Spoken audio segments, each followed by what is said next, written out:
नमस्कार मंडळी, पुन्हा एकदा स्वागत करतो तुमचं आपल्या एका नवीन व्हिडिओमध्ये। मित्रांनो, आज अविनाशदादा सोनावणे यांच्या वाढदिवसानिमित्त भव्य दिव्य अविनाश भाऊ केसरी मैदान संपन्न झालं आहे। या मैदानाचं लाईव्ह प्रक्षेपण आहे STC लाईव्हवरती। आणि मित्रांनो, या मैदानात आज एक टॉपचा पायरा आपल्याला बघायला मिळाला। गट क्रमांक 2मध्ये नवीन खरेदी चिमण्या आणि सध्या चालू सीझनमध्ये टॉपमध्ये पळणारा कारुंड एक्सप्रेस चिक्या ही जोडी गट क्रमांक 2मध्ये पळाली। आणि मित्रांनो, गाडीला एवढा स्पीड लागला आहे, नक्कीच ही गाडी फायनलमध्ये राहून 1 नंबर देखील करू शकते।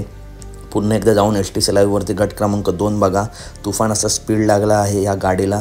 नक्कीच ही गाडी गुलालात राहील। आणि मित्रांनो, आज पंचमंदी केसरी सर्जा सातारा एक्सप्रेस बालमा पण मला वाटतं या मैदानात दाखल झाला आहे। त्याच्यामुळे मित्रांनो, आजचं मैदान बघायला खूप मजा येईल, काटाकीर लढती होतील। तर कशी वाटली व्हिडिओ नक्की सांगा। व्हिडिओ आवडली असेल तर नक्की व्हिडिओ लाईक करा, चॅनलला सबस्क्राईब करा।